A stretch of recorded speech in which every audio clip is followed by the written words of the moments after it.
Parents, adopted daughter. Their perfect, darling girl drove drunk and killed a man, telling everyone how terrified she was. My brother, without a single second of hesitation, pushed me out to take the fall. My fiancé, a high-profile defense attorney, even committed perjury to steal my fate, pointing his finger at me in open court. 3 years of living hell followed. In that prison I was tormented daily. They broke me physically and mentally, even shattering my right hand. The constant agonizing abuse eventually manifested as terminal stomach cancer in May. 33. Keep your head down out there. Don't let me see you back here. When I was released, I didn't go back to Boston. Instead, I changed my name, fled to a quiet, foggy coastal town in Maine and took a job as a cemetery caretaker. I even bought myself a burial plot. Plot 33. A quiet coincidence.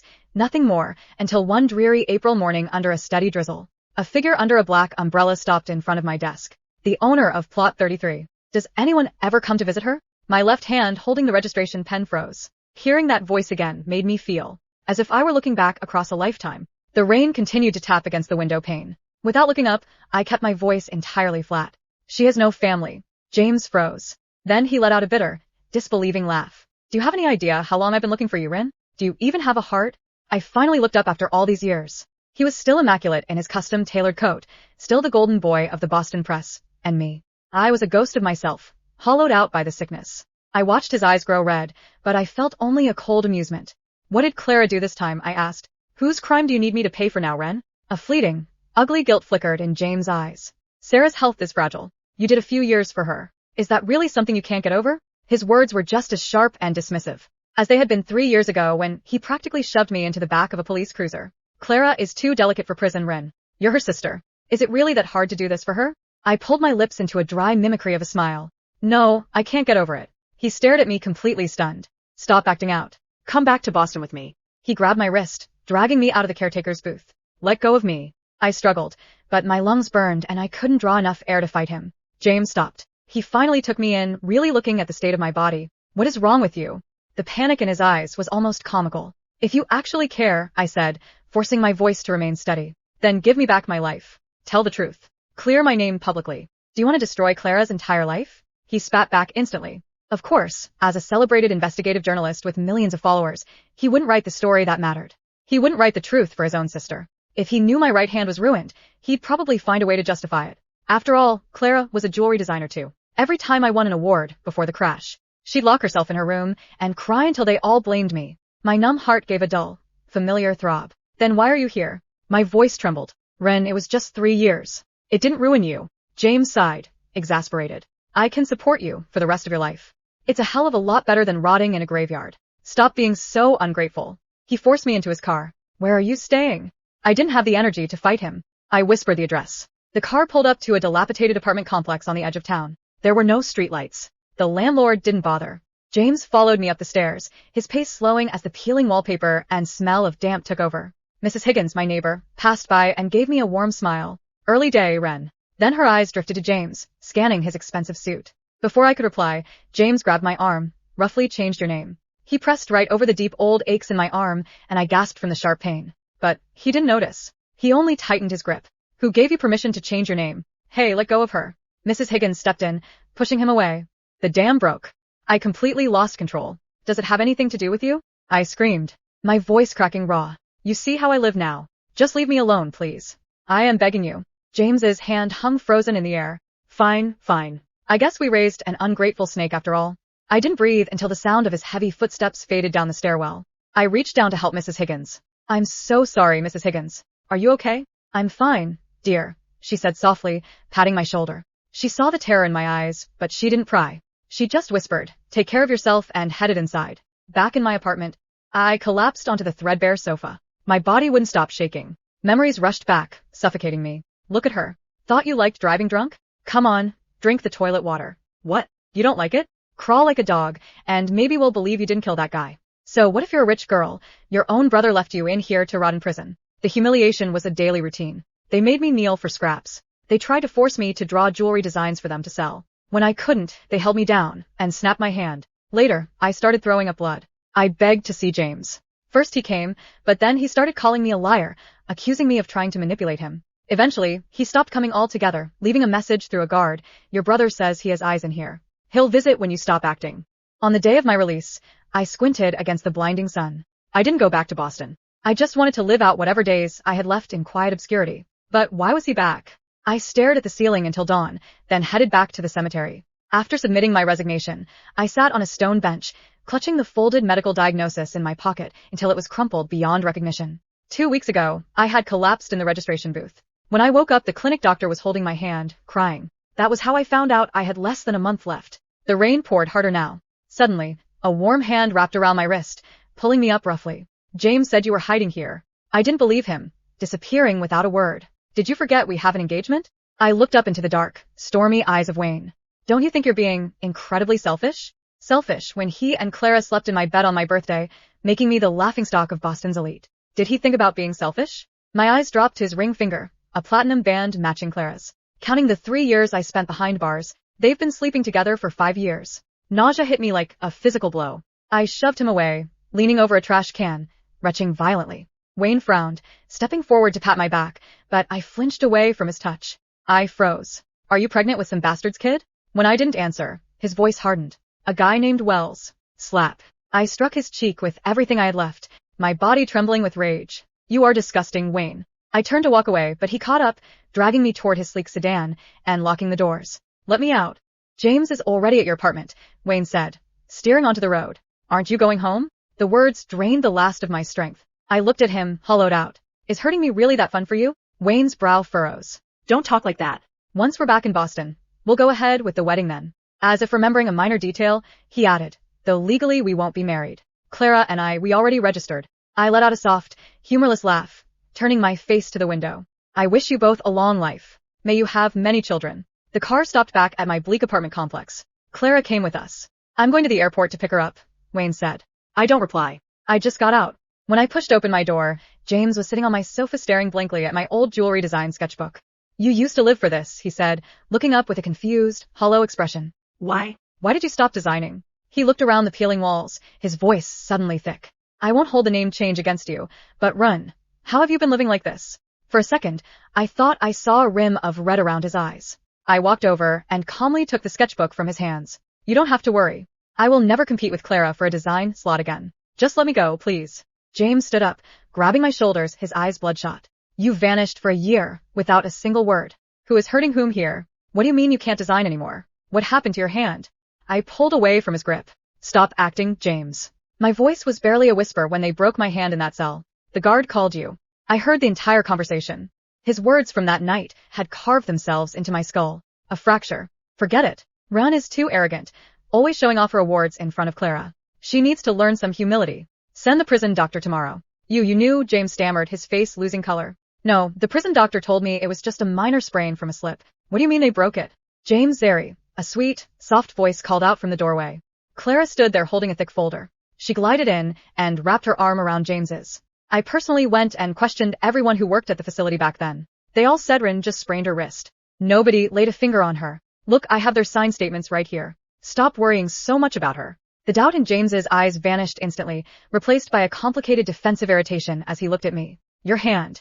How did it really happen? It was always like this. It didn't matter how much I bled. A few sweet words from Clara, and the truth was erased. I tucked my sketchbook away, my heart a flat line. Please leave. Suddenly, Clara thrust a gleaming smartphone into my face. Ren, everyone back home has been so worried about you. Say hi to the stream. I looked at the screen. The live viewer count was over 100,000. Old and sharp, paralyzed me.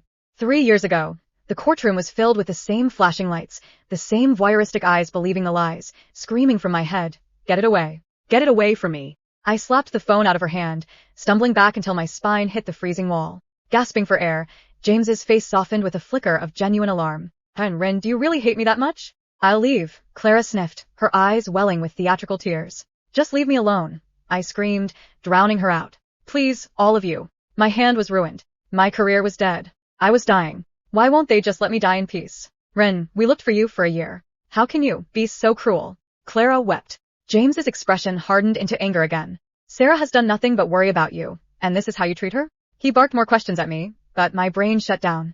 I pulled my knees to my chest, curling into a ball on the floor, blocking them out.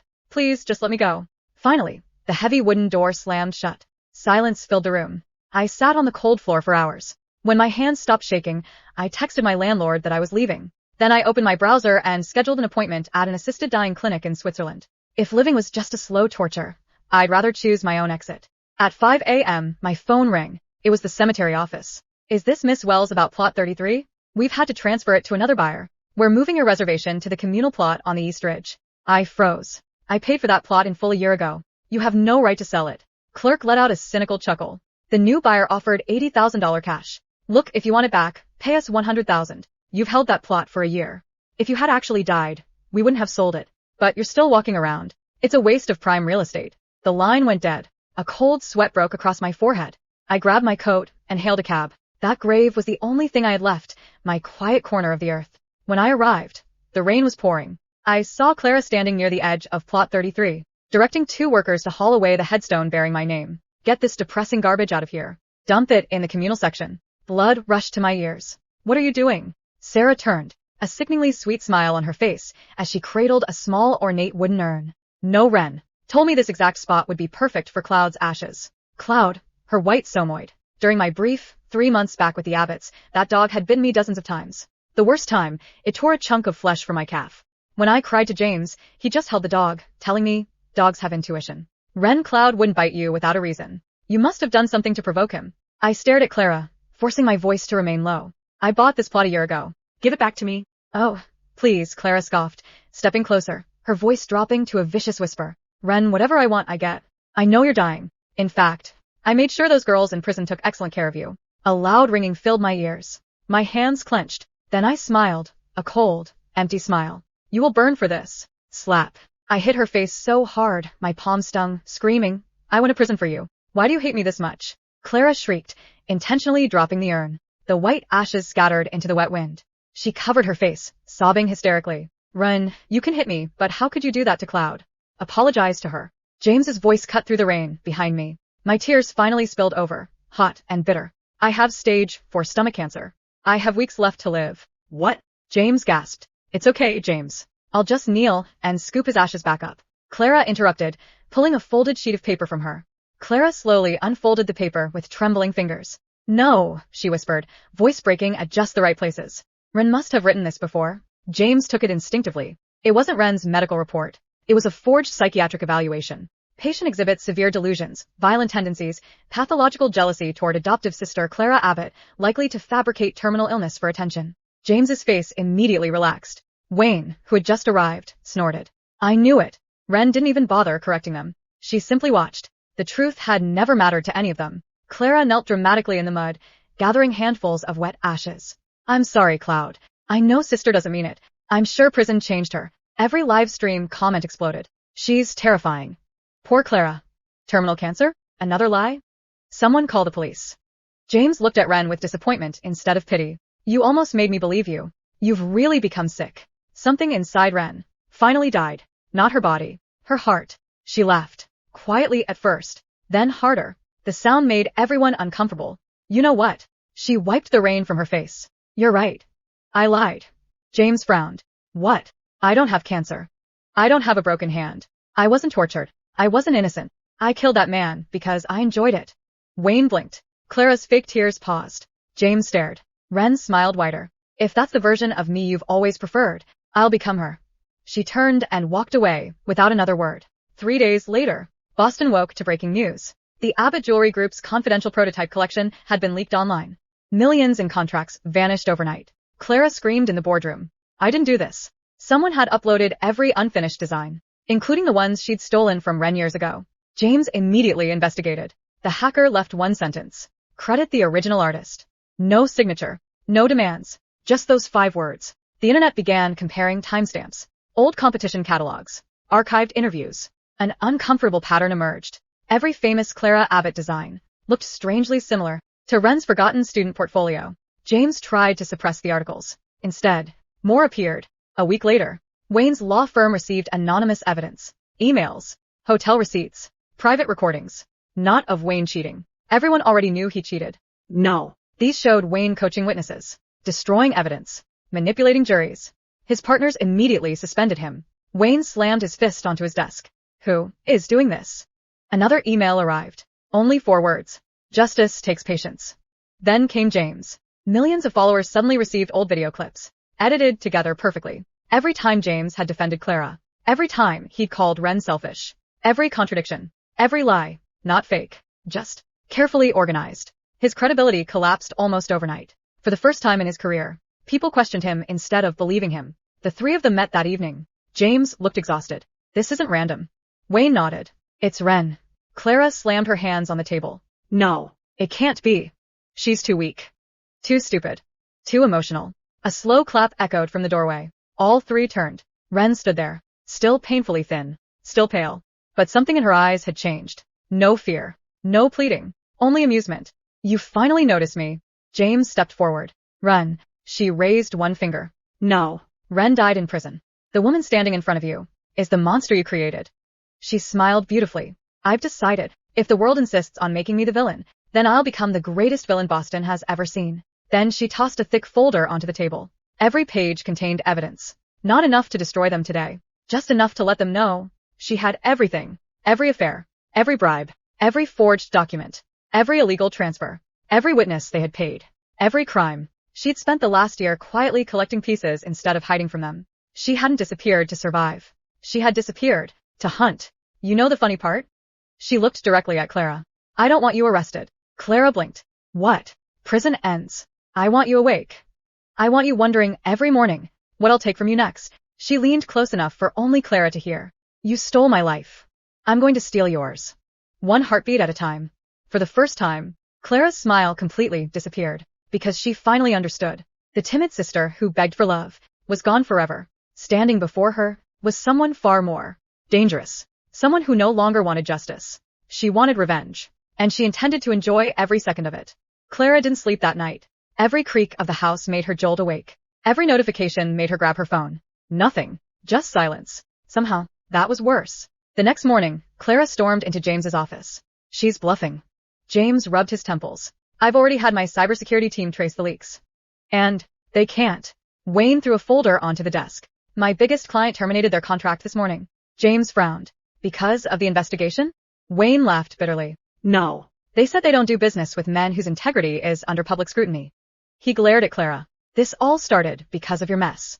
My mess. Clara exploded. She hit me. She's the criminal. James snapped. Enough. The room fell silent. For the first time in years, he looked exhausted. Not angry. Afraid. Meanwhile, Ren sat in a tiny rented office overlooking the harbor. A dozen computer monitors glowed in front of her. Across from her sat a woman in her 40s. Grace Monroe, one of Boston's most ruthless forensic accountants. You really kept everything, Grace said. Ren smiled faintly. I had 3 years. I couldn't draw anymore. So I watched. Every prison letter. Every bank statement. Every public filing. Every interview. Every careless mistake. While everyone believed she'd disappeared, she had been collecting pieces. Grace looked impressed. You could send all of this to the police. I could. But where's the satisfaction in that? Grace raised an eyebrow. What are you planning? Ren looked out at the gray ocean. They stole my reputation. So I'm taking theirs. They stole my career. So I'll dismantle theirs. They made the whole world hate me. I'll let the whole world decide what they are. That afternoon, Clara launched a live stream. She cried beautifully. I've forgiven my sister. I know prison changed her. I just hope she gets help.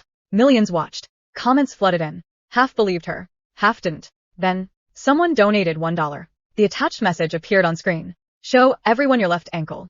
Clara froze. James frowned. What does that mean? Another donation. The scar from the drunk driving crash didn't disappear, did it? Then another. Another. Thousands. The exact same request. Clara abruptly ended the stream. Her hands were shaking. Because only one person knew. The night of the crash, a shard of windshield had sliced across her ankle. She had told everyone she wasn't even in the car. James immediately confronted her. Take off your shoe. Clara's face went white. What? Take it off. She backed away. No. James's voice became dangerously quiet. Clara.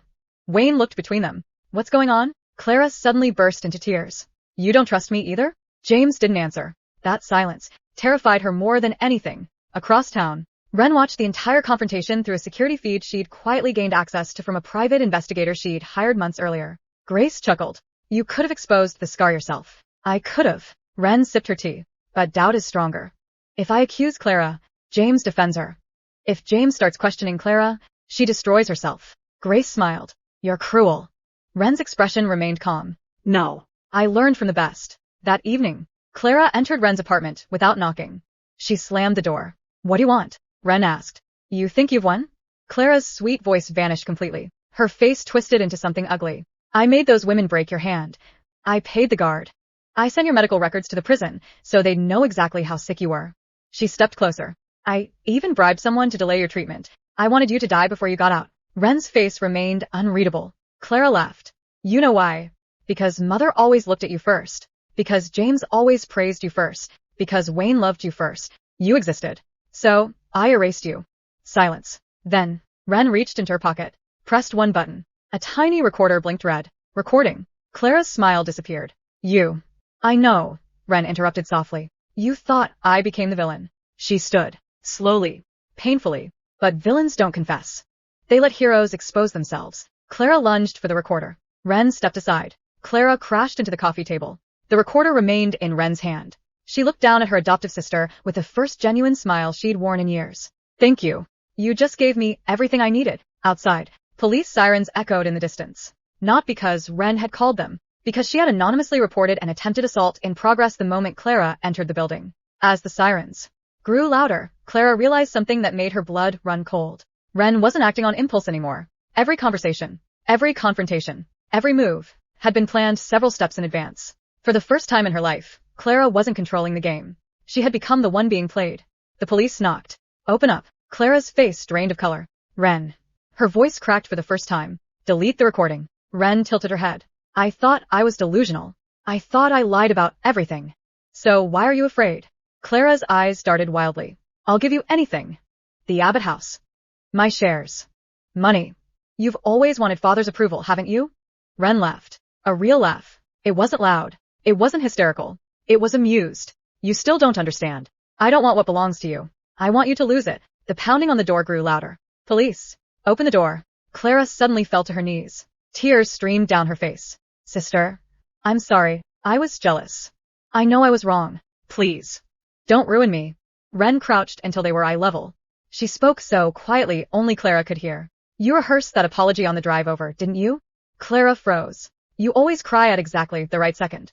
You always know which words people want to hear. But you forgot one thing. I'm not people anymore. I'm your consequence.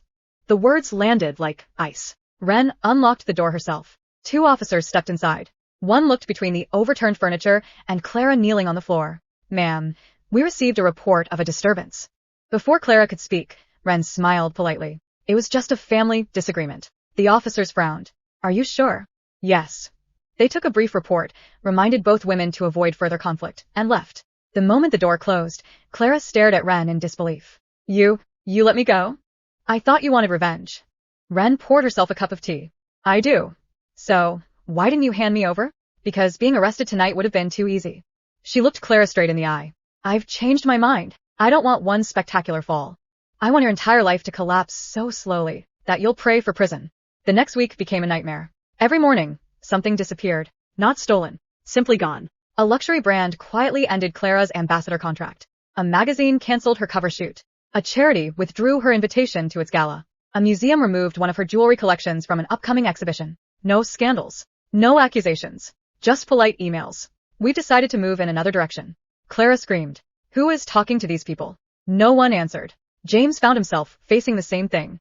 Anonymous sources kept sending him genuine documents exposing corruption in Boston's elite. Whenever he tried to publish them, the sources vanished. Whenever another journalist received them, they became front-page news. His career slowly transformed from award-winning reporter to the man who was always one step behind. Wayne fared even worse. Judges who once greeted him warmly suddenly recused themselves from his cases. Corporate clients stopped recommending him. Old colleagues stopped returning his calls. Nothing illegal. Nothing dramatic. His reputation simply eroded. Weeks later, the three of them stood together again. James looked thinner. Wayne had dark circles under his eyes. Clara barely resembled the immaculate socialite she'd once been. James finally asked the question haunting all of them. What exactly do you want?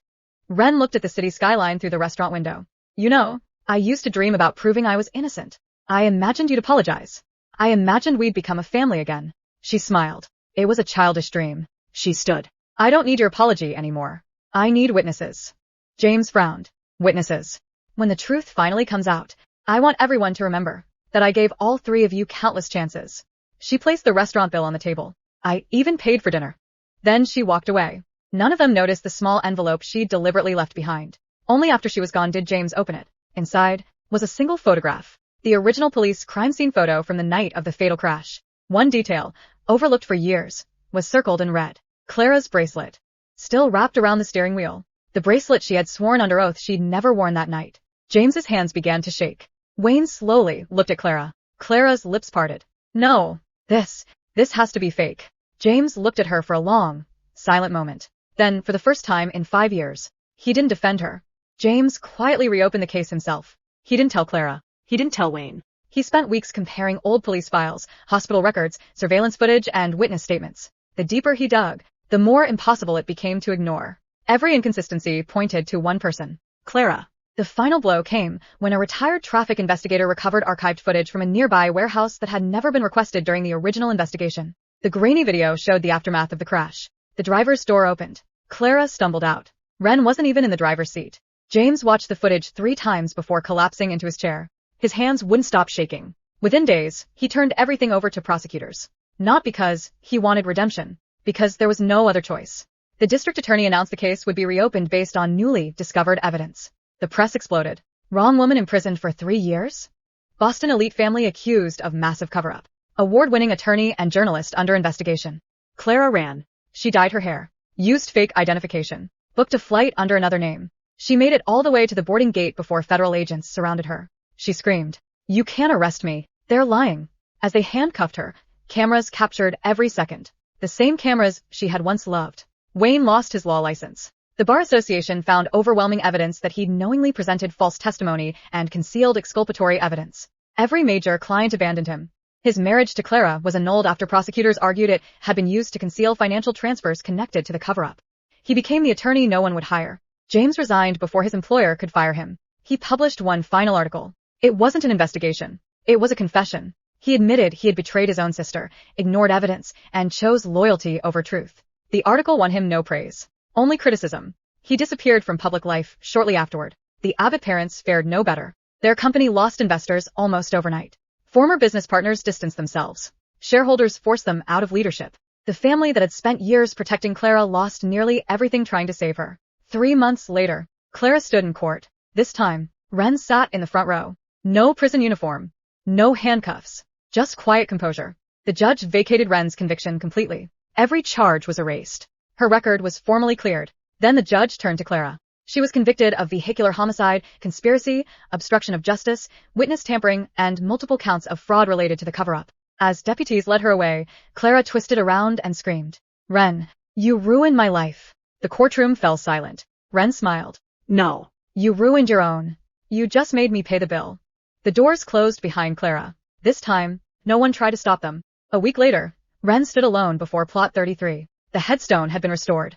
She ran her fingers across the engraved name. She no longer needed it. The diagnosis that had once given her only weeks to live had been reevaluated after she sought treatment. Her cancer was serious, but the earlier prognosis had been overly pessimistic, and she still had a chance with ongoing care. For the first time in years, she made plans for the future instead of preparing for death. She looked at the empty plot one last time. "I think I'll keep living." Then she turned away from the grave. Not